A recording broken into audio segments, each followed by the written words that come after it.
di Kala Group, tetapi memegang berbagai macam posisi.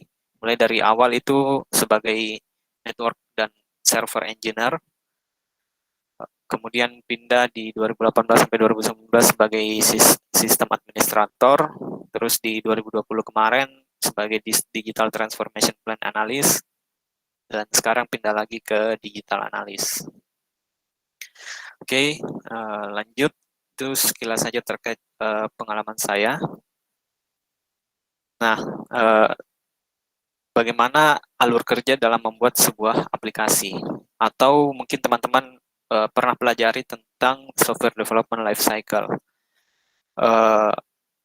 Di sini aplikasi yang dimaksud itu adalah aplikasi yang berbasis client server, lebih ke arah client server ya. Jadi aplikasi yang kita maksud di sini adalah aplikasi yang berbasis client server, apakah itu website, e-commerce atau apa segala macam.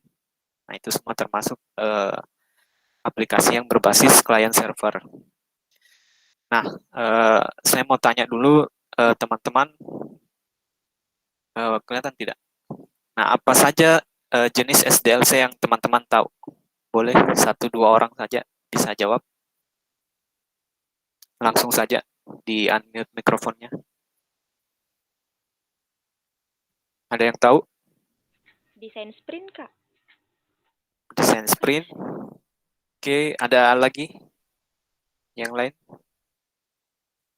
Selain desain sprint? Nah, kalau tidak ada, mungkin saya jawab ya. Nah, ini belum semua termasuk dari SDLC. Nah, ada waterfall, ada prototype, ada rapid application development, ada spiral, ada agile. Nah, mungkin teman-teman familiar dengan waterfall, familiar juga dengan agile, yang teman-teman mungkin pernah pelajari. Kalau yang tadi, siapa sebut tadi design sprint itu lebih ke arah metode lebih spesifiknya lagi. Kayak design thinking, nah itu juga salah satu metodenya dari sebuah metode untuk memecahkan sebuah masalah. Nah,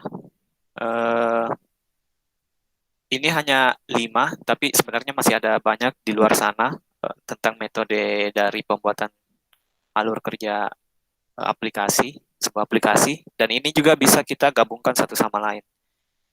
Tidak melulu harus ketika kita pilih waterfall, kita pakai waterfall dari awal sampai terakhir, tapi kita bisa combine atau kombinasi dengan metode agile. Begitupun juga sebaliknya. Jadi itu tergantung dari nanti teman-teman bekerja di perusahaan apa dan tujuannya untuk membuat aplikasi ini seperti apa. Nah itu diperlukan untuk mengambil keputusan kita mau menggunakan metode apa. Jadi sebenarnya karena banyak SDLC, kita bertanya metode mana yang paling bagus. Nah, menurut teman-teman kira-kira yang mana yang paling bagus? Ayo 1-2 orang lagi. Di antara 5 tadi yang saya sebutkan. Agile, Kak. Agile, ya. Banyak teman-teman yang bilang agile, tapi sebenarnya itu semua tergantung, ya. Kenapa tergantung? Tergantung dengan kondisi perusahaan, tergantung dari resource yang teman-teman dapatkan. Resource ini baik sumber daya manusianya, engineer-nya, ataupun sumber daya dari hardware-nya. Kalau agile memang bagus, cuman itu butuh engineer atau user di situ yang selalu berkomunikasi setiap tahapnya. Nah, ini tergantung dari perusahaan teman-teman, tergantung dari sumber daya teman-teman miliki. Untuk pengalaman saya dan juga dari sumber yang saya dapatkan di Kala Group khususnya, nah itu kita pakai combine ya, waterfall dengan agile. Nah, inilah tahapan dari pembuatan alur kerja pembuatan aplikasi yang pernah saya lakukan. Nah, Yang biru ini, yang di atas ini, kita mulai dari user requirement. Kemudian dari user requirement itu baru ke UI UX. Ini saya kelompokkan menjadi tiga bagian. Untuk bagian pertama ini lebih ke arah untuk orang-orang yang bukan teknologi, lebih ke arah user ataupun desainer yang paham, ataupun orang teknologi yang paham terkait desain. Nah, itu orang-orangnya di situ. Nah, saya jabarkan satu-satu dulu user requirement itu apa yang dilakukan, UX, UI, UX apa, ada technical design, architecture review, BI, dan segala macam sampai di launching, di go live begitu, di upload, di deploy ke production. Kita mulai dulu dari user requirement. Nah, untuk user requirement sendiri itu, nah ini dia. Uh, apa yang dimaksud di user requirement, kegiatan apa saja? Yang pertama itu menggambarkan masalah, atau yang kedua bisa menggambarkan kebutuhan sistem dari user kita atau dari klien kita. Kita define the problem. Nah, ini mungkin kayak metode di design thinking. Kemudian apa namanya? Business requirement document ini hasil dari kita kumpulkan segala macam masalah ataupun riset yang kita lakukan.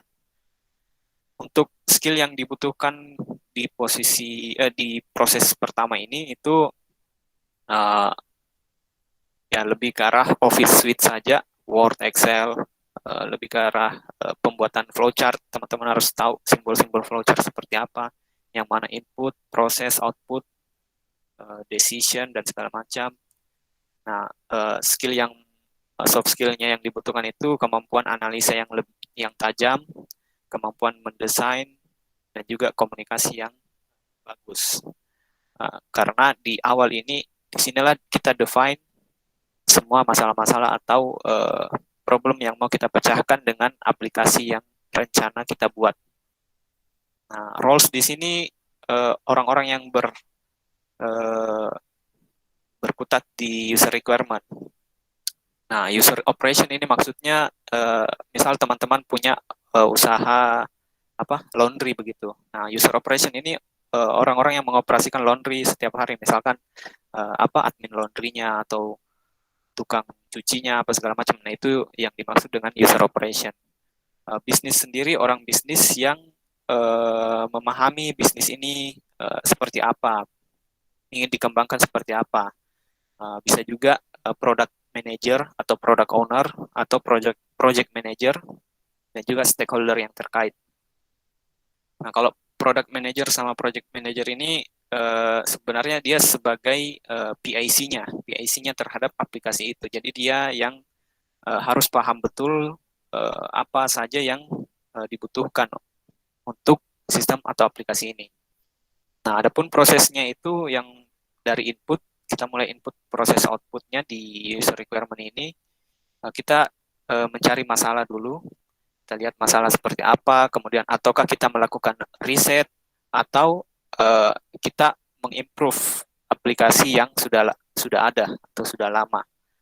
Nah, dari ini semua kita buatkan di proses itu, kita buatkan timeline, kita buatkan MVP ini minimum viable product, jadi produk yang minimum yang bisa kita lepas ke pasar atau ke customer. Jadi bukan most valuable player ya, bukan yang di game itu, tapi minimum viable product. Jadi produk minimum, fitur minimum apa yang bisa kita lepas ke customer.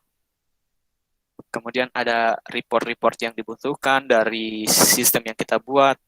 Ada juga dashboard-dashboard apa yang kita butuhkan. Misal dashboard penjualan per bulan atau stok. Terakhir itu pasti disusun untuk budget yang dibutuhkan dalam membuat sistem ini. Nah, outputnya sendiri dari user requirement yaitu adalah dokumen. Ada yang menamakan business requirement dokumen, ada juga hanya menggunakan istilah user requirement atau UR. Kalau di Kala Group sendiri itu pakai user requirement saja. Lanjut dari proses UI UX. Nah, UI UX mungkin teman-teman yang belum familiar, ini UI itu user interface, kemudian UX itu user experience. Nah, apa-apa saja key-nya di UI UX ini? Dia pasti bertanggung jawab untuk membuat alur sistem aplikasi secara end user. Maksudnya sudah secara tampilan yang memang akan kita berikan ke end user. Yang kedua pastinya adalah mendesain. Untuk hard skill yang dibutuhkan ya desain dan animasi. Misalkan kita mau buat transisi antara halaman atau ketika button dipencet, button love dipencet itu ada animasi apa saja. Terus flowchart untuk sama kayak tadi dia di depan input proses outputnya alurnya seperti apa, kemudian prototype software seperti Adobe XD atau Figma itu wajib dikuasai oleh pada tahap ini. Soft skill yang dibutuhkan itu analitik, desain sama animasi. Nah, siapa saja yang berkutat di sini ya di sini ada orang UI, ada orang UX, designer, satu lagi sebenarnya di product owner masih tetap berkecimpung di sini karena nanti dia yang review bagaimana desain ini apakah sudah bagus atau masih mau direvisi. Jadi inputnya dari dokumen UR tadi itu diproses oleh orang tim UI UX, dibuatkan desain tampilannya, dibuatkan prototipenya, alurnya seperti apa, dibuatkan komponen-komponennya, aset-asetnya seperti apa, kayak foto-foto, buttonnya, itu disiapkan oleh tim UI UX. Nah, outputnya nanti itu hasil prototype dan juga desain aplikasi dan sistem. Nah, ini gambaran umumnya untuk bagian UI UX. Oke, sampai di sini ada yang mau ditanyakan dulu? Atau terakhir saja kita tanya jawab? Saya lanjut dulu.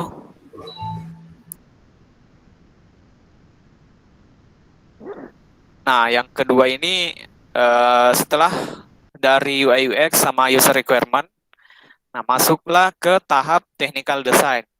Technical design, kemudian architecture review, kemudian API specification. Nah, di sini mulailah masih tahap penyusunan dokumen, tetapi sudah lebih ke level teknikalnya. Tadi dokumen untuk high level business lah istilahnya, secara end user.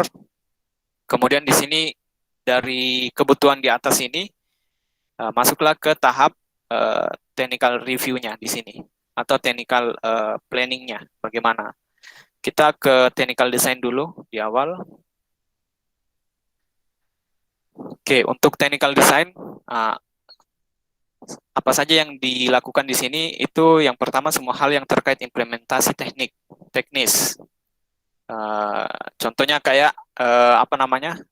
teknologi apa yang akan kita gunakan, database apa, misalkan kita pakai PHP versi apa, kemudian data apa saja yang dibutuhkan, terus ini aplikasi kita mau buat berinteraksi, kita mau buat arsitekturnya seperti apa juga di sini semua dilakukan.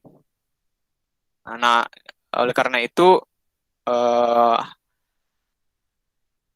hard skill yang dibutuhkan, nah yang pertama itu teman-teman yang pelajari mungkin masih pelajari itu UML, ERD, normalisasi data apa segala macam, kemudian paham juga tentang tech stack ini kayak LAMP, pernah dengar LAMP, Linux, Apache, MySQL, dan PHP atau Python. Nah, itu orang-orang yang harus menguasai seluk-beluknya. Soft skill-nya itu pasti mampu untuk menganalisa lebih dengan tajam dan juga desain sistem secara menyeluruh seperti apa. Nah, untuk orang yang berkecimpung di sini tuh orang-orang yang paham dengan sistem arsitektur atau ini juga job role ya.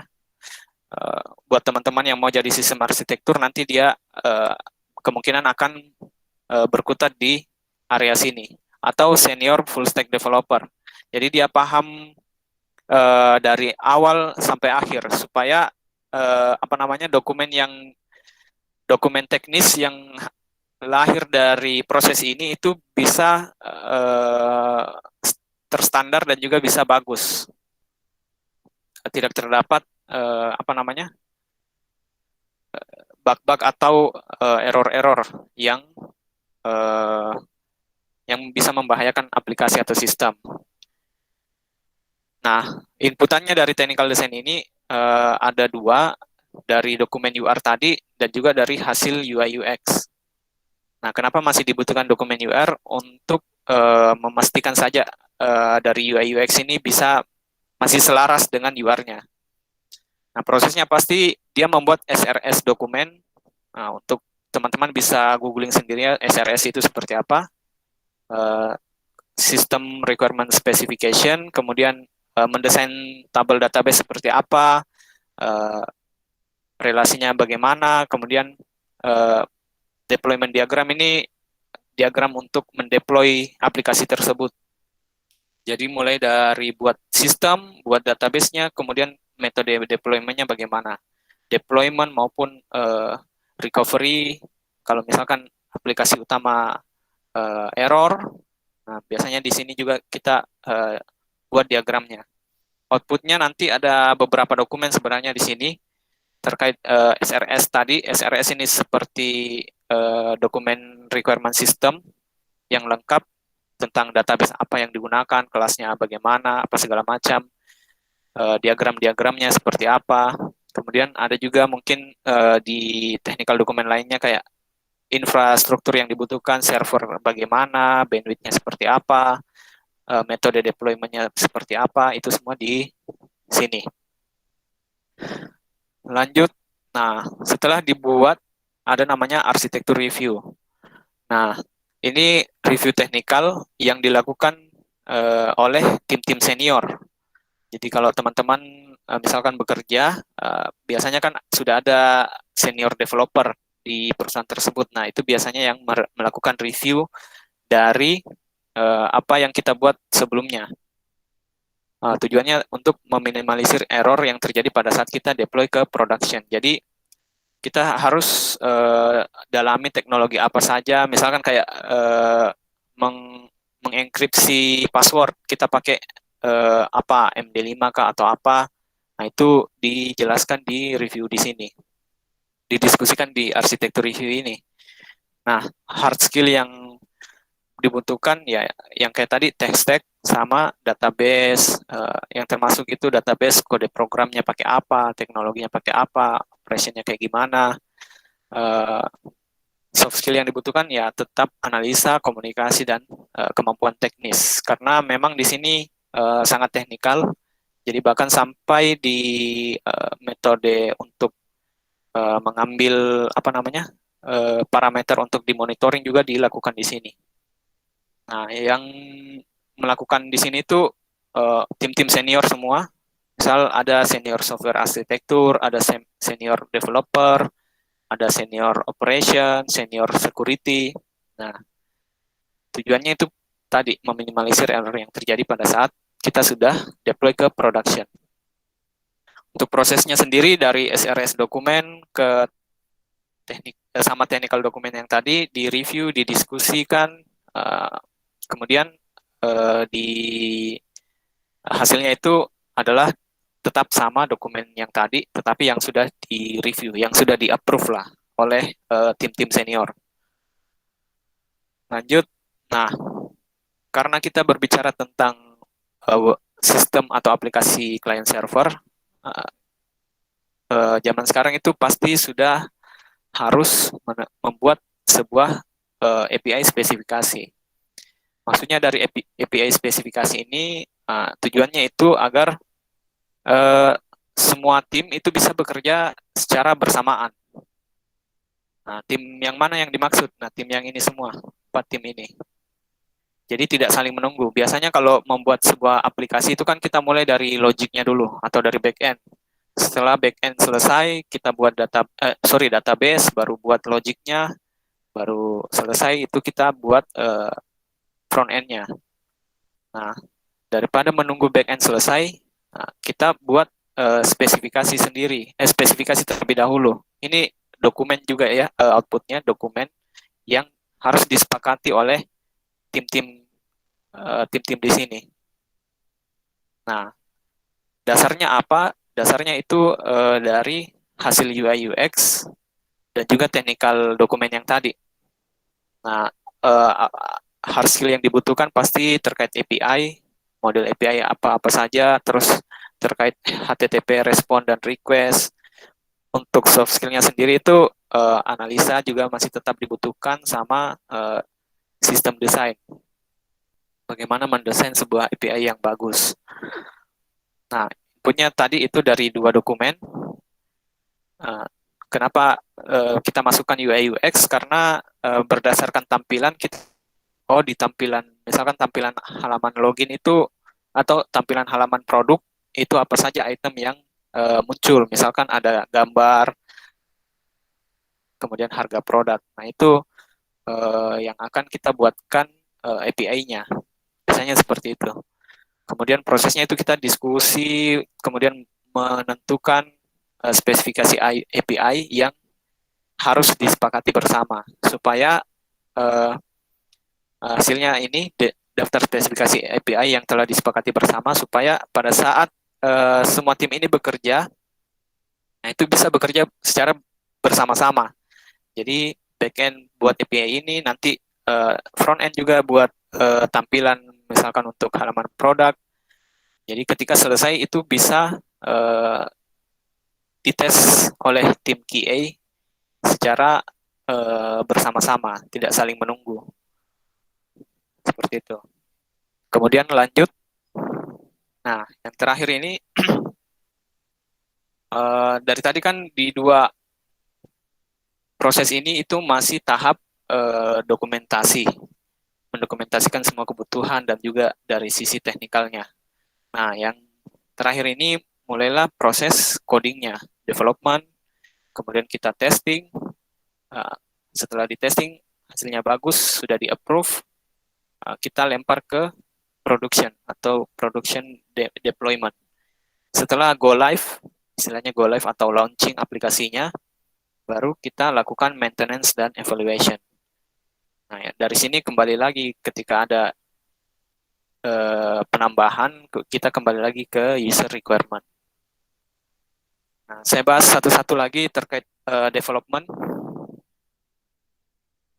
Nah, untuk development sendiri, ya sama proses codingnya teman-teman. Biasa kalau membuat aplikasi di sini sudah coding. Tapi berdasarkan panduan API dan juga UI UX. Nah, biasanya itu untuk memudahkan kita, kalau misalkan punya banyak developer atau kerja dalam tim, kita kan menggunakan repository kode. Nah, hard skill yang dibutuhkan ya coding sama matematik. Yang soft skillnya pasti logika, terus problem solving, dan desain. Di sini itu tim ada front end, QA, dan back end. Jadi mereka coding berdasarkan API specification. QA di sini buat unit test. Untuk teman-teman yang belum familiar dengan unit test itu, misal teman-teman tim back end buat API tambahkan ke keranjang. Nah, ketika tombol tambah ke keranjang itu diklik, apakah misalkan ada logo keranjang begitu, akan bertambah nilainya, ada pop-up muncul keranjangnya menjadi ada angka 1, misalkan seperti itu. Nah, unit test itu dibuat untuk menguji button itu, apakah ketika diklik tombol keranjang betul-betul bertambah nilainya di logo keranjang tadi. Seperti itu. Nah, ini saling berkaitan satu sama lain. Makanya dengan adanya API specification, semua tim ini bisa bekerja membuat unit test masing-masing, membuat kode programnya masing-masing, dan nanti disatukan kemudian di testing. Nah, outputnya pasti kode programnya dan juga beserta database-nya. Lanjut di testing. Nah, di testing ini kita lakukan uji coba dulu. Jangan langsung setelah dibuat programnya langsung di production. Tidak begitu. Kita lakukan, kita buat sebuah environment juga mirip seperti production, tetapi dilakukan untuk melakukan pengujian. Misal environment, dev environment, atau staging environment, testing environment. Nah, misalkan begitu nama environment-nya. Ini yang poin kedua, CI/CD, supaya deploy-nya ke testing ini bisa otomatis. Yang belum familiar itu CI/CD, continuous improvement dan continuous deployment. Jadi bagaimana ketika ada perubahan itu langsung otomatis di-upload ke testing. Nah, untuk testing ini itu dilakukan end-to-end testing. Pokoknya dari awal aplikasi semua fitur-fiturnya dicoba sampai selesai. Nah, memang di sini butuh waktu yang cukup lama juga dan tim yang banyak seperti yang di bagian roles ini. Nah, untuk hard skill yang perlu dikuasai itu ada coding, pasti programming, DevOps, sysadmin juga. Soft skill yang dibutuhkan juga logic sama komunikasi.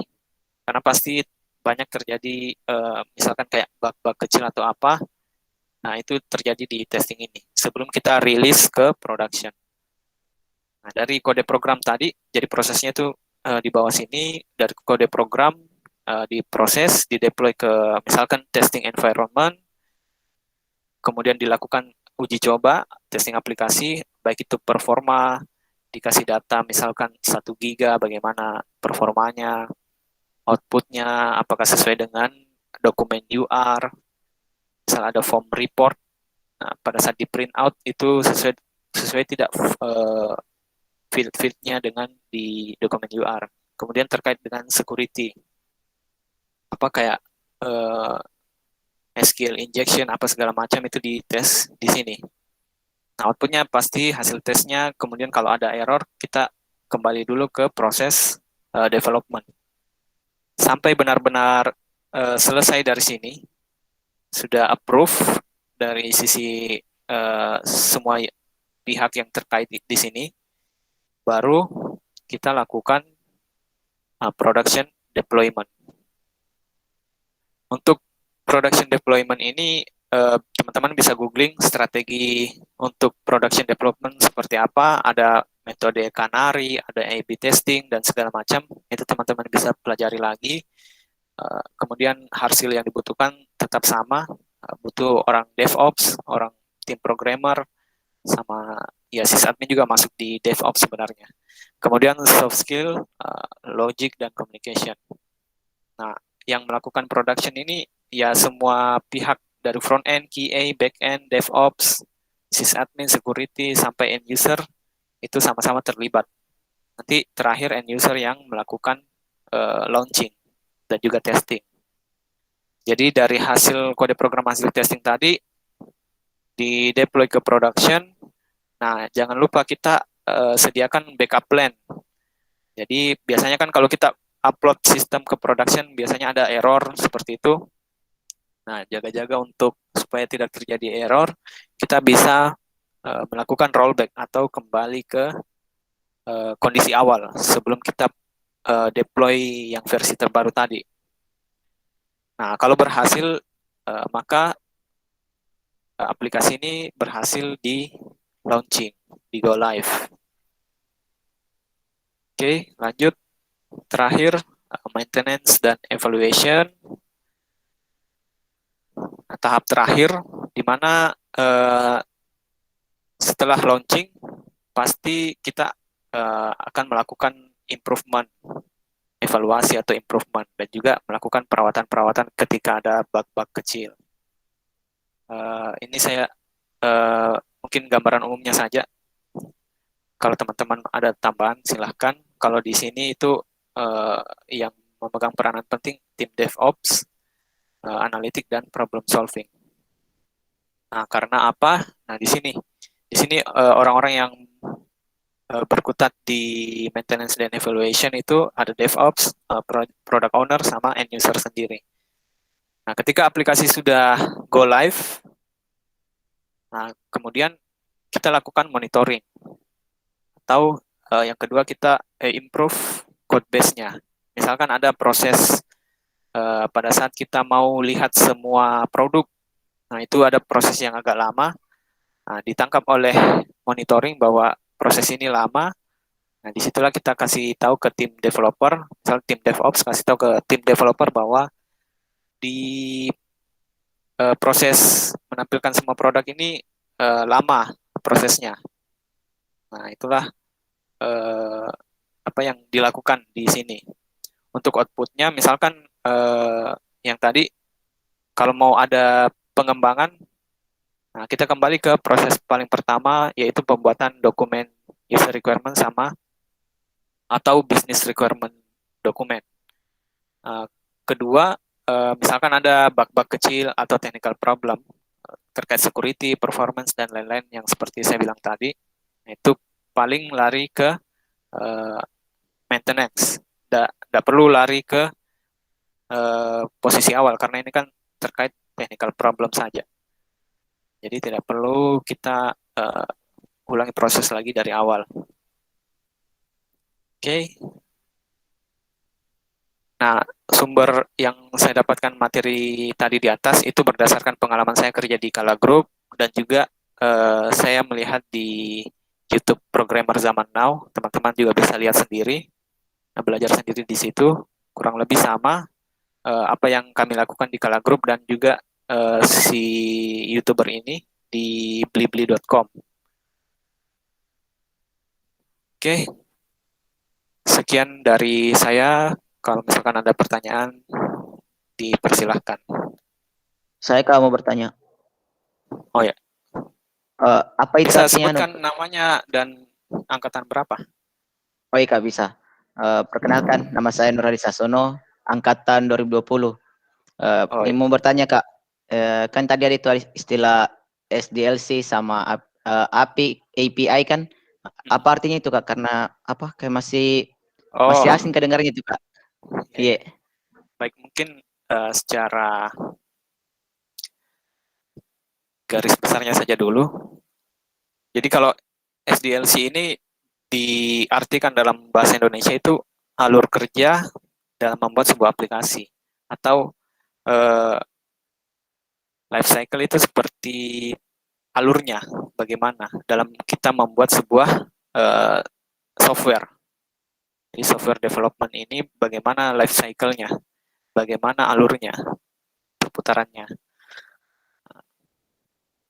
Nanti siapa tadi namanya? Adi Kak Adi. Adi bisa Yeah.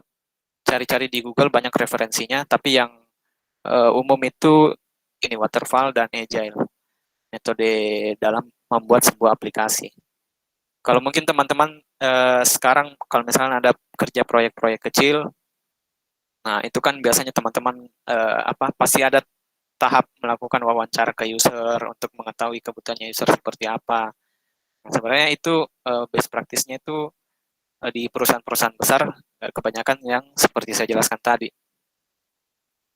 Nah, untuk API specification tadi, kalau API itu di sini API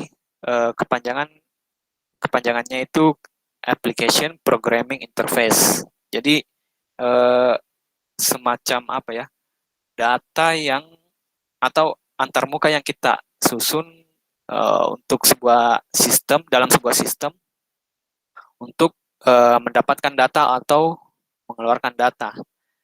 Mungkin saya di Nah, di sini ada namanya HTTP respon dan ada HTTP request.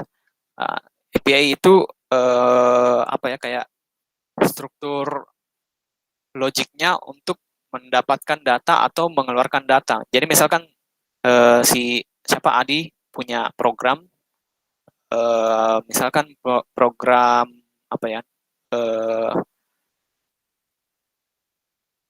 laundry misalkan tuh laundry, kemudian program laundry itu dia bisa bayar via GoPay atau OVO Point. Nah, itu kan dua sistem yang berbeda. Nah, disitulah dibutuhkan API dari sistem laundry-nya itu untuk menerima pembayaran dari GoPay. Nah, biasanya kan kalau di perusahaan atau di mana, di contoh di Facebook, dia punya API sendiri. Nah, itu teman-teman bisa lihat seperti apa itu API, endpoint-nya seperti apa, bagaimana kalau kita mau menggunakannya, bagaimana kalau kita mau mengambil data dari dia. Misal kalau Twitter lah, Twitter eh,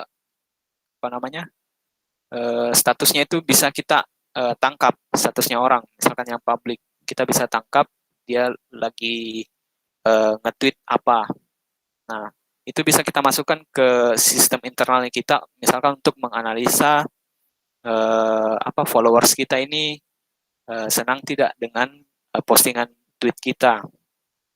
Nah, biasanya untuk menjembatani itu semua dibutuhkan API. Nah, itu API yang berkomunikasi antara sistemnya kita dengan sistem lain. Seperti itu. Atau kalau yang sekarang itu ada di microservice, antara service yang satu dengan service yang lain itu berkomunikasi via API. Metode komunikasinya lah, untuk lebih simpelnya. Metode komunikasi antar sistem. Bagaimana, bro? Satu lagi Kak, yang sama gak alur life cycle-nya itu kalau aplikasi berbasis web dengan aplikasi kayak berbasis desktop begitu Kak? Kayak alur-alurnya Ya, tadi. ya. Oke, pertanyaannya cukup bagus. Jadi sebenarnya untuk alur desktop kemungkinan ya bisa lebih sederhana dari aplikasi client server ini, karena pertama itu menurut saya kalau desktop dia kan standalone, dia tidak berkomunikasi dengan sistem lain. Ketika kita install ya terinstall di laptopnya kita saja, dia tidak berkomunikasi ke ke sistem-sistem lain di luar sistemnya sendiri. Nah, kemungkinan kalau di desktop ya teman-teman mungkin bisa lihat sendiri, tetap pasti butuh user requirement, UI UX. Untuk ini mungkin bisa disatukan semua, technical desainnya saja seperti apa, karena dia tidak butuh infrastruktur yang besar, karena dia kan aplikasi standalone desktop. Kecuali aplikasi desktop itu bisa mengakses ke internet, yaitu aplikasi yang dia akses, itulah yang dirancang untuk seperti ini. Jadi kalau untuk sistem aplikasi desktop itu lebih ringkas dibanding yang client server. Kurang lebih seperti itu. Siap Kak. Terima kasih Kak. Iya, sama-sama. Ada lagi yang mau bertanya?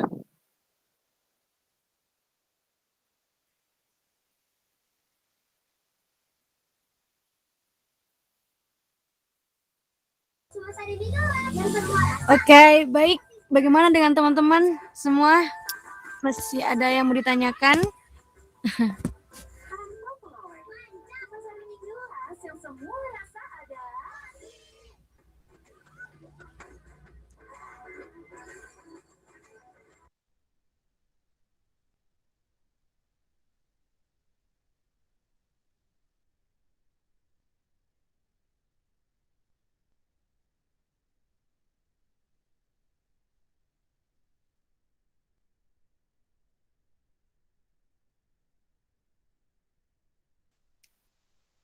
Kak, boleh bertanya lagi Kak? Ya, silakan. Kan tadi yang kulihat itu yang di alur-alur kan yang di bagian soft skill-nya itu kan, oh ya, soft skill yang paling banyak itu analisis. Nah, bagaimana cara Kak itu biar bisa dilatih terus analisis tahu gitu, biar lebih Iya, wah lah kayak gitu Kak. oke. Ya, kalau skill analisa sebenarnya teman-teman ya saran saya memang dari awal dari kuliah ini caranya itu dengan kalau teman-teman menemukan masalah terus teman-teman lakukan perencanaan untuk menyelesaikan masalah tersebut. Nah, dengan begitu pasti kemampuan analisanya teman-teman bisa terasah lebih tajam lagi. Karena memang di dunia IT itu kemampuan analisa itu sangat diperlukan di berbagai bidang. Contoh contoh kecilnya mungkin kalau misalkan teman-teman eh, kayak mau membuat laporan misalkan mau membuat laporan dengan eh, apa dengan cepat. Nah, itu bagaimana metodenya? Disusun dulu dari awal kalian mau apa, terus tahap-tahapnya seperti apa. Jadi lakukan secara sistematis, secara eh, terurut. Nah, itu bisa melatih kemampuan analisa teman-teman. Pokoknya mulai saja dulu dari masalah-masalah yang teman-teman alami atau teman-teman eh, ingin ingin berikan solusinya. Nah, mulai dari situ teman-teman lakukan tahap-tahap sistematisnya seperti apa, langkah-langkahnya. Nah, kurang lebih seperti itu. Kak, terima kasih Kak.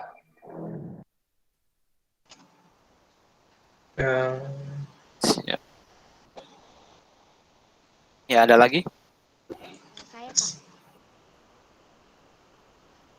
Kalau yang baru sebutkan nama sama angkatannya, Dik. Yang Iya. mau bertanya. Perkenalkan, saya Ode Zalmawati, angkatan 2018. Pertanyaanku, misalnya toh Kak, misalnya ini ada nih aplikasinya. Nah, terus yang mau saya tanyakan, itu menurut pengalamannya kita lebih bagus pakai metode yang mana? Apakah apakah pas jadi itu aplikasi langsung di launching, terus tinggal ditunggu feedback dari user, atau ditunggu itu dulu benar-benar komplit ini aplikasi, terus baru di launching. Itu lebih bagusan yang mana itu, Kak? Sekian. Ya, terima kasih pertanyaannya, Waude. Terkait dengan hal tersebut, sebenarnya kalau tergantung dari tujuan teman-teman seperti apa dan kesepakatan teman-teman seperti apa. Sebenarnya kalau di dunia startup itu karena kompetisinya cepat, sangat cepat, jadi ada yang namanya ini MVP. Jadi mending teman-teman buat produknya yang seminimum mungkin. Minimum maksudnya bukan berarti asal-asal jadi, tidak. Tapi fitur-fiturnya itu sudah ada beberapa. Saya ambil contoh mungkin kita mau launching aplikasi laundry. Toh?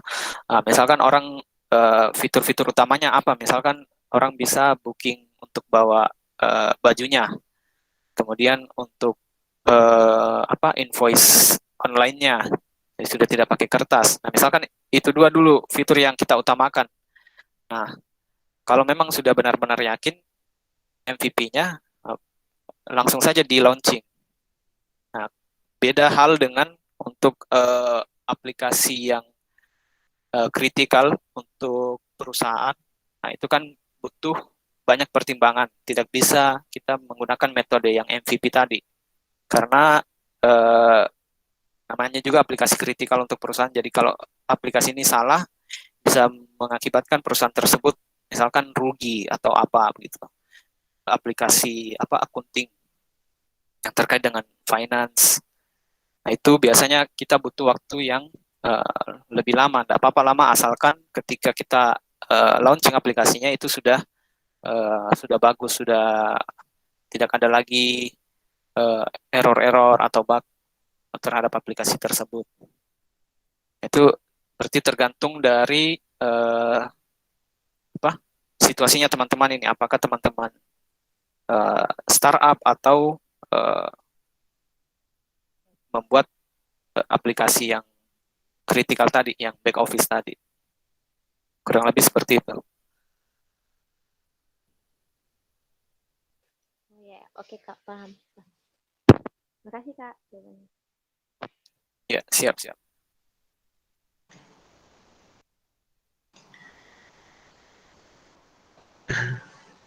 Saya Kak mau bertanya juga. Siap. Eh, saya Kak, perkenalkan nama saya Muhammad Baswadrian. Saya dari angkatan 2017. Jadi yang kutanyakan Oke, itu oke. Kak, kalau boleh tahu Kak, kan sekarang tuh banyak nih teknologi baru. Nah kalau dilihat dari rata-ratanya Kak ini agak melenceng pertanyaannya dari topik. Nah kalau dilihat dari rata-ratanya itu dikala itu sebenarnya lagi fokus teknologi apakah bagian software kah, AI, security atau IoT yang main-main perangkat keras Kak sebenarnya? Kalau dilihat dari rata-ratanya Kak. Anu ini ya, maksudnya dari apa? Teknologi yang paling banyak digunakan sekarang. Iya. Di Gimana? industri Kak yang tempat tak Oh, sekarang di Kala. ya, di Kala ya. Kalau Iya. khusus Kala Software sendiri itu lagi mendalami apa Kak sekarang? apa ya? Software, AI, security atau IoT ke perangkat yang main perangkat keras? Untuk Kala Group sendiri itu masih sebenarnya di perusahaan kami itu agak terlambat juga. Masih lebih ke arah software, sistem. Sistem. Iya. Kita masih fokus ke situ, tapi pelan-pelan sudah mengarah ke IoT juga. Oh, IoT. Itu kalau sistem sendiri kita ada ya sistem back office yang standar kayak accounting, finance, sama ada juga yang sekarang di tahun ini itu lagi digarap big data juga, big Big data. data, analistik, machine learning. Cuman kalau IoT masih belum sih di Kala Group. Oke Kak, kasih. Oke.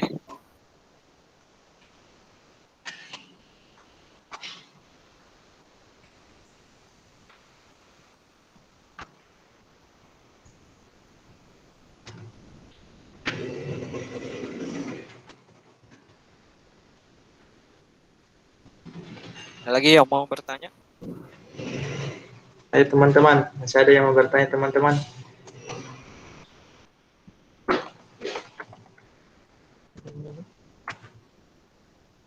Ada tahu anunya door prize. Susah Kak online. Mau kasih dropes atau hadiah? Tapi kampus sudah buka ya? Sudah buka Kak, tapi belum bisa kemarin sih Kak. Bisa datang Kak, tapi tidak bisa adakan di sana perkuliahan. Tapi kalau untuk masuk ke kelas bisa jika atau ke ruangan. Oh begitu. Jadi Iya, kuliahnya masih tetap online. iya masih online. Karena ada kemarin juga lagi baru aturan dari pemerintah kemarin, ada suratnya jadi keluar itu dilarang.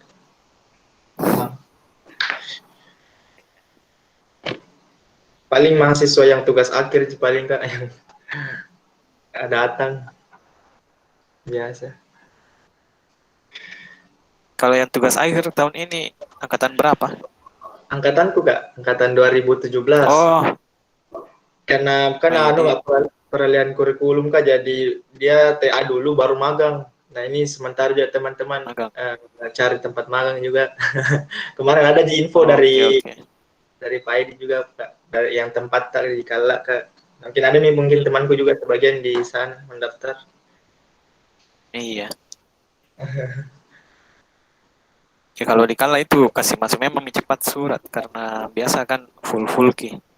Iya, nah saat juga Kak masalahnya Pak Edi bilang harus dulu selesai sidang baru magang, jadi teman-teman tidak ada tuh urus persuratannya. Sebenarnya kemarin mau diurus Iya. memang Kak, tapi yang bilang Pak Edi harus dulu selesai Harus TA anunya. dulu. Harus TA Iya, dulu ya.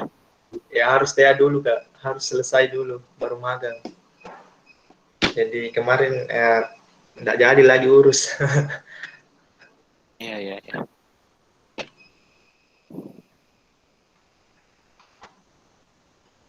Mungkin tidak ada nih, bagaimana teman-teman? Ada. Lagi silakan. Assalamualaikum Tidak Kak, ada. mau bertanya. Oh, masih ada. Iya Kak, baik. Nama saya Andi Mohon Pangurseng dari angkatan 20. Iya, Dari dari dari dari alurnya yang tadi Kak, yang saya lihat kan apa banyak banyak kerumitan dan banyak pokoknya apa dalam buat aplikasi itu kan banyak hal-hal yang harus diperhatikan. Nah, apa itu untuk membuat aplikasi itu sendiri Kak butuh berapa lama dan butuh berapa banyak biaya yang dibutuhkan. oke, Itu saya dari Kak. Sekian. siap. Nah, terima kasih pertanyaannya. Siapa tadi namanya? Andi Muhammad Nama- Panguriseng Kak, angkatan 20. Panggilannya. Eh, bisa dipanggil Iceng Kak. Oke, oke untuk Icing. Jadi kalau membuat sebuah aplikasi itu sebenarnya eh, apa ya? Tergantung seberapa besar aplikasi yang mau dibuat. Jadi semakin besar pasti butuh orang lebih banyak dan juga butuh biaya yang lebih besar. Sebagai contoh misalkan aplikasi kalau di Kala Group ya, aplikasi penerimaan servis mobil. Nah, kemarin itu eh, timnya ada sekitar 20 orang, 20 orang total semua untuk aplikasi yang servis itu tadi. Nah, mulai dari tim yang bukan terkait IT, tim-tim operation, tim bisnis, nah, kemudian tim teknis sampai tim operation IT. Nah, itu ada 20 orang.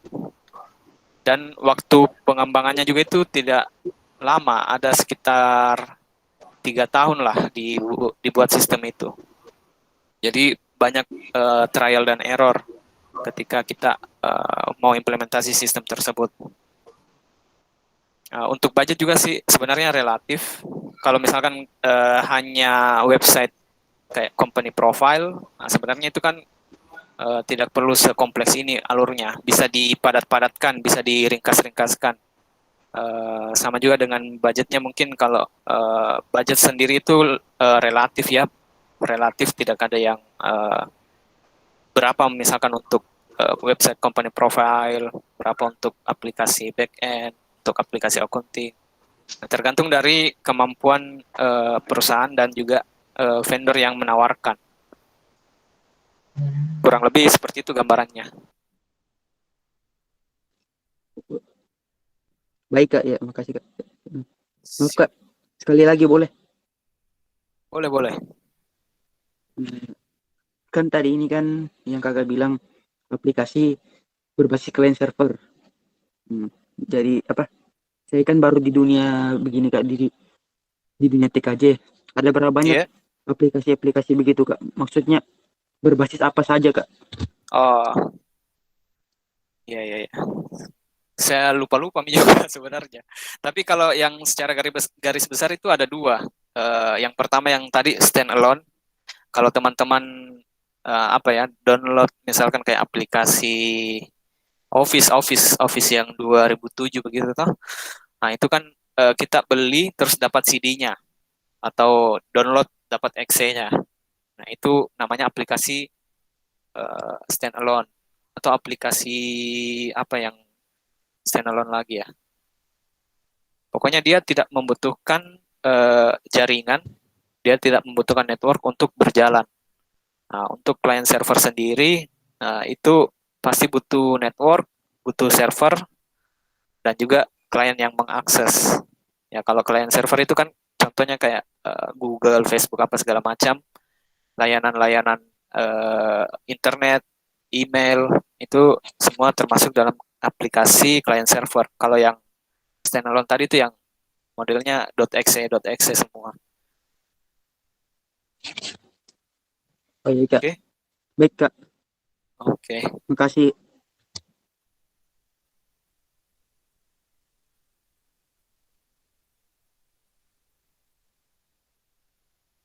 Oh iya, semoga ini untuk memberikan gambaran ke teman-teman ya nanti kalau mau apa terjun di dunia software development. Nah, ini nanti saya kasihkan materinya ke teman-teman, ke Oh, iya. Pak Ketua Siap, Kak. tentang apa saja. Tapi ini sebenarnya bukan apa ya, bukan eh, standar yang harus diikuti ya. Jadi bisa saja teman-teman masuk di perusahaan lain eh, lebih bagus atau lebih ringkas caranya. Nah itu bebas saja dipilih sesuai dengan eh, apa situasi dan kondisi perusahaan masing-masing. Atau teman-teman buat perusahaan sendiri, terus teman-teman mau menerapkan metode lain ya itu eh, apa pilihan dari teman-teman semua. Nah ini teman-teman kalau jenis SDLC yang lumayan populer itu ini ada 5, silakan teman-teman dalami. Kemudian untuk apa namanya tahapan-tahapannya atau teman-teman mau fokus misalkan di bidang apa di tahap sini.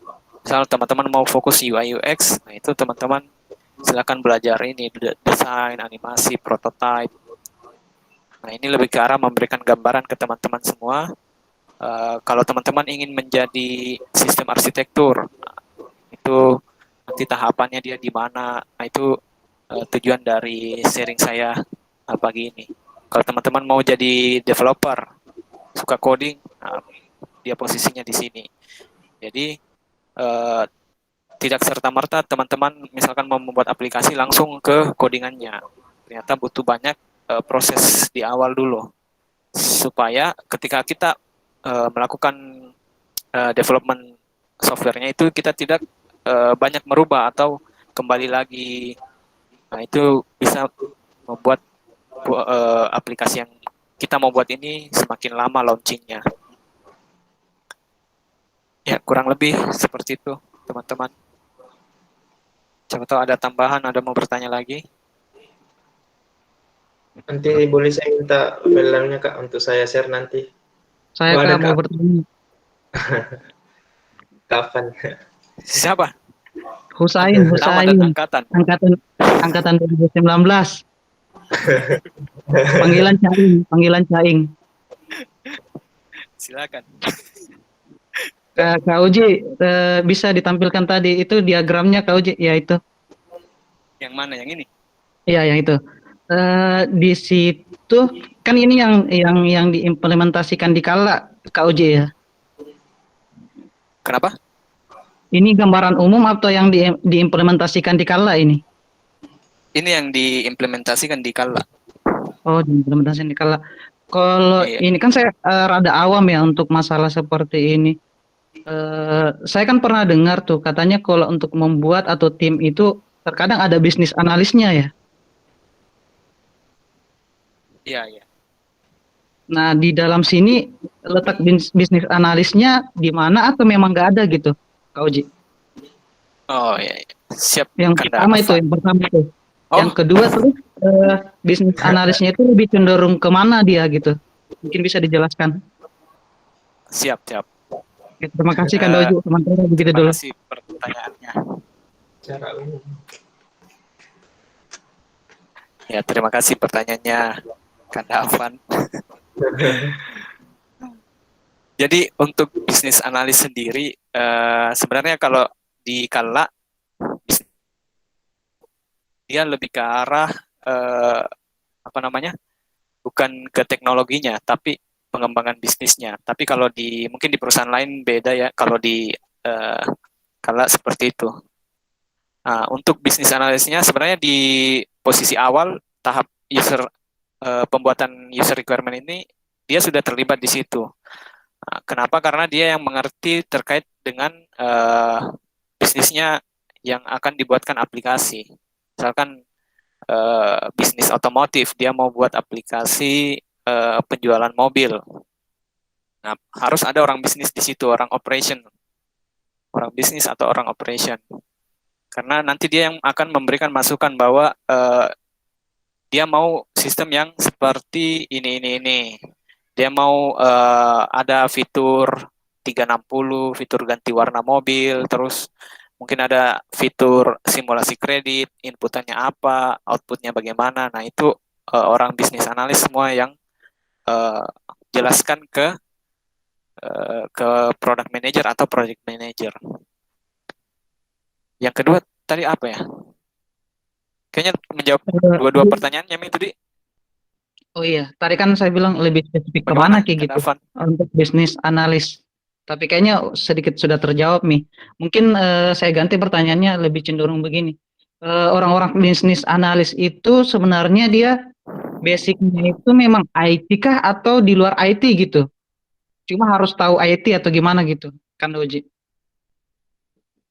Oke, kalau di Kala sendiri eh, orang bisnis analis itu ya pertama backgroundnya harus pendidikan bisnis saya nggak tahu ekonomi bisnis atau apa. Tapi kalau di perusahaan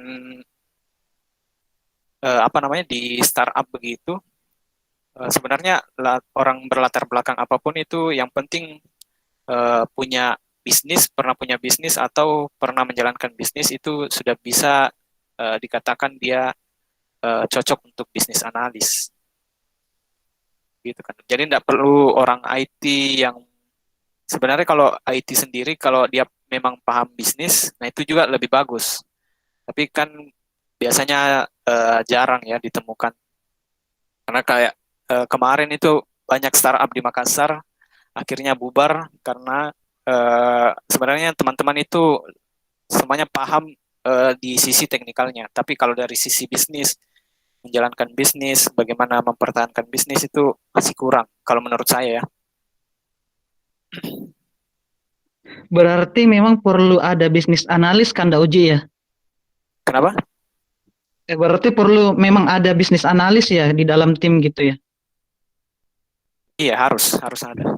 Nah, dia yang paling paham terkait proses bisnisnya seperti apa. Gitu ya. Oke, sudah terjawab sih. Siap. Oke. Oke, Kak, makasih.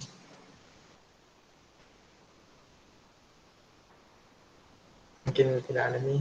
Bagaimana? Lanjut ke moderator mungkin. Masih ada teman-teman yang ingin bertanya? Maaf, Kak, saya sekali lagi mau bertanya. Oh, silakan. Saya Kak, yang tadi apa? Izin dari angkatan 20. Iya, silakan. Maaf sebelumnya mungkin ini sedikit melenceng dari materi. Nah, begini Kak. Untuk sekarang kan kami banyak yang belajar gitu kayak software developer begitu, dan sudah banyak lulusan IT, yaitu banyak pelatihan IT begitu. Nah, apakah misalkan kami lulus beberapa tahun ke depan itu, apakah masih sinkron gitu untuk terjun ke dunia begini Kak, dunia developer begini, atau kami harus lebih bagus lagi ke AI sama IoT begitu Kak? Maksudnya apakah masih mungkin kami bisa berkecimpung di dunia developer begini Kak? Iya. Putus-putus ya, atau jaringan saya yang putus-putus? Mungkin bisa saya ulang Kak? Halo? Iya Kak. Halo. Lancar, Kak, lancar. Iya, itu saja pertanyaannya. Apakah masih relevan ya, maksudnya relevan Iya Kak. teman-teman pelajari saat ini untuk 4 Beberapa tahun ke depan? Ya. Iya Kak, itu Kak. 4 tahun ke depan lah mungkin kalau sampai lulus ya. Iya. Oke, saya coba.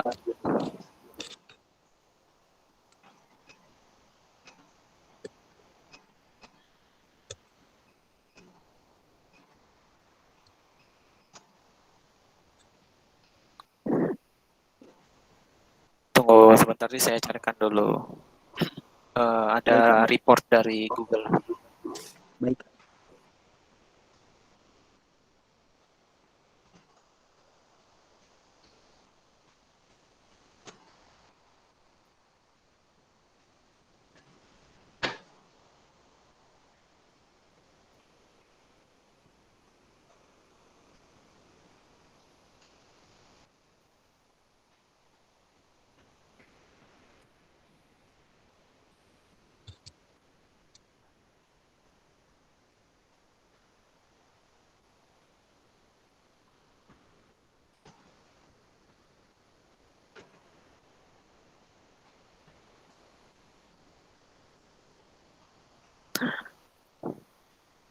Nah, untuk yang pertanyaan tadi, sebenarnya saya tidak bisa jawab berdasarkan apa,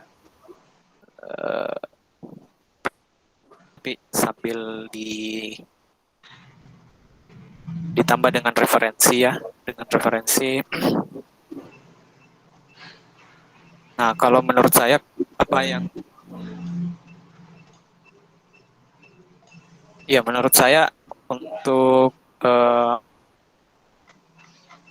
kalau misalkan teman-teman belajar misal yang paling teknis apa JavaScript programming misalkan atau Java programming. Nah,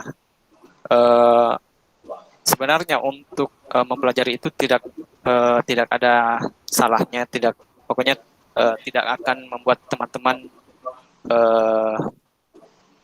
rugi karena begini, untuk mempelajari semacam AI dan machine learning itu butuh fondasi pengetahuan yang kuat. Jadi mumpung teman-teman masih kuliah, saya berharap teman-teman perkuat di sisi fondasi pengetahuannya tersebut.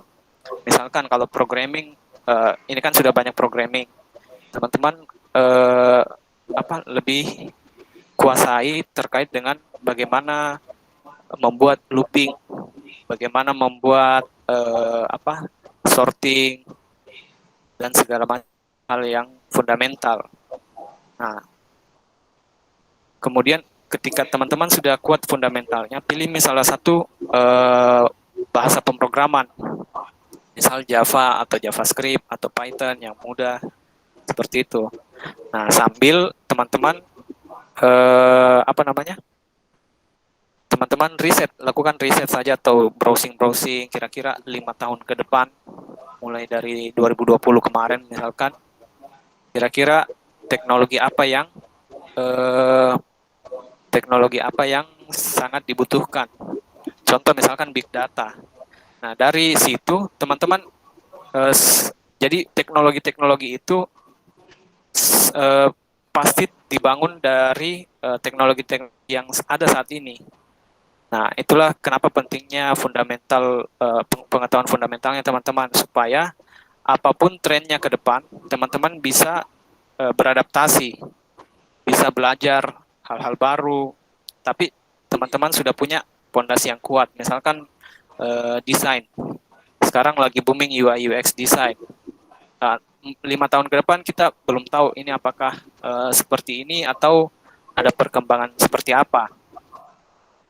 Tetapi kalau teman-teman sudah pegang fondasinya awal, fundamentalnya, teman-teman itu pasti saya yakin bisa belajar lebih cepat. Misalkan teman-teman tetap follow up, karena ini kan teknologi berkembang terus.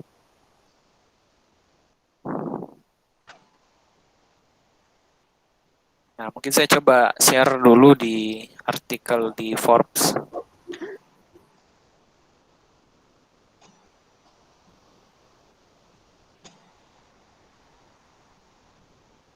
Sudah muncul? Sudah, Kak. Iya, Kak, sudah, Kak. Nah, yang pertama itu ini, ada namanya low code atau no code platform. Maksudnya seperti apa? Jadi teman-teman itu mungkin bisa baca juga di internet. Buat website tapi tanpa perlu coding sama sekali. Nah, tapi di belakang teknologi itu kan tetap butuh ada kayak semacam machine learning. Dia mempelajari dari misal teman-teman mendesain website contoh website yang saya buka seperti ini, kita desain navbarnya tingginya sekian, terus ada apa menu di sebelah kiri atas, kemudian judul di tengah. Nah itu kan tetap ditranslasi oleh mesin yang akan mengubah ke misal ke HTML dan CSS dan JavaScript. Nah, tapi bagaimana mesin itu mentranslate dari desain yang kita buat ke programming, kode program. Nah, itu kan pasti orang yang buat melalui kode program juga. Nah, disitulah teman-teman di masa kuliah pelajari pokoknya fundamentalnya, dasar-dasarnya programming seperti apa, algoritma, struktur data seperti apa.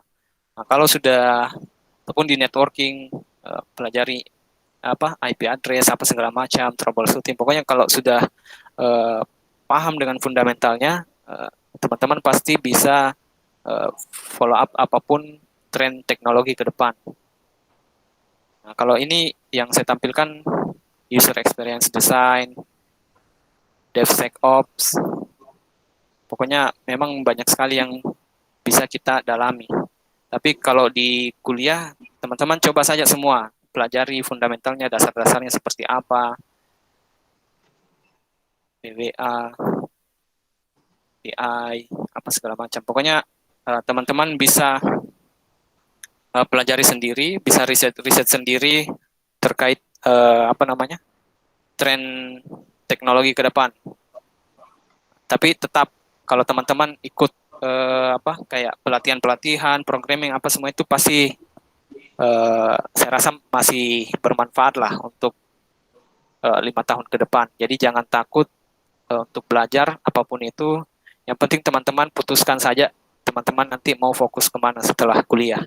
Ataukah dari kuliah sudah mau putuskan sudah bisa memutuskan sendiri saya mau fokus kemana seperti itu.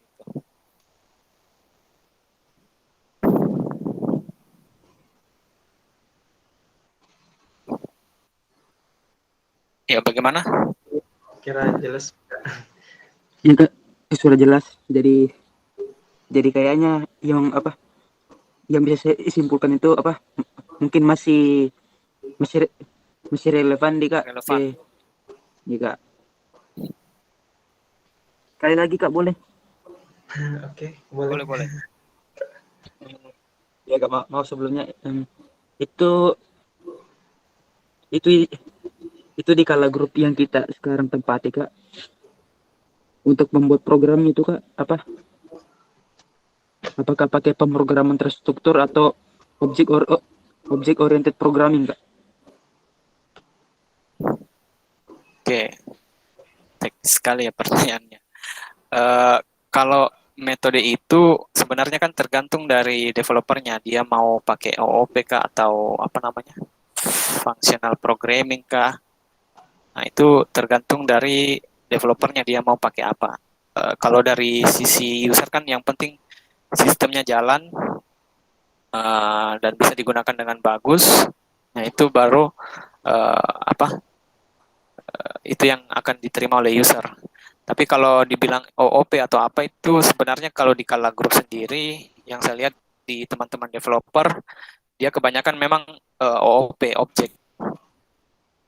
Pakai OOP, terus ya masih pakai PHP juga, pakai framework seperti itu.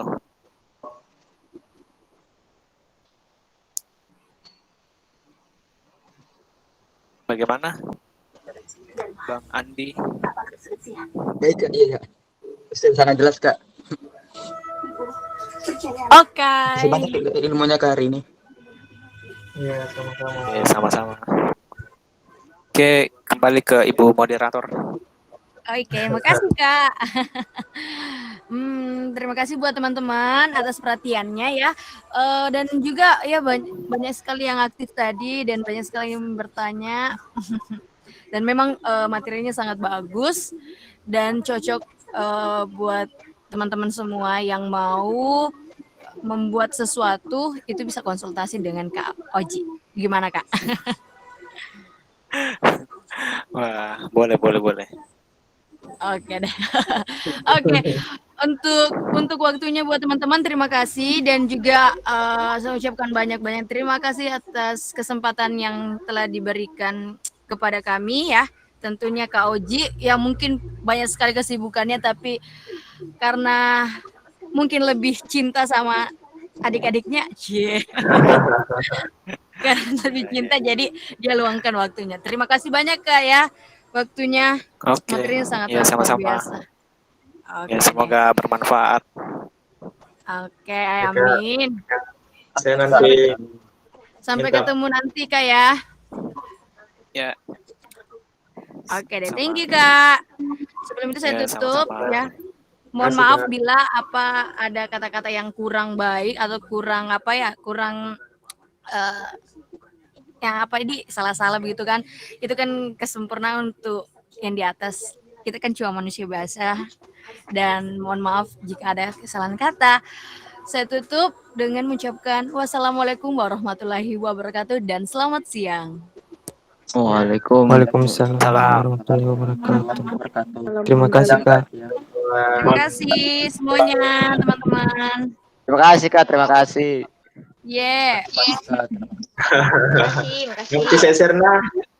Woi, mantap Kak, iya Kak. Tapi ini ya.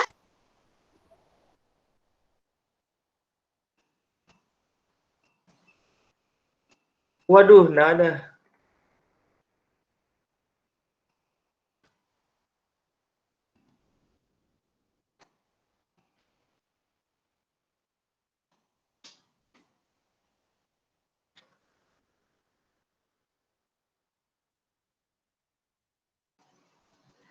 Lupa dokumentasi. Ah, itu.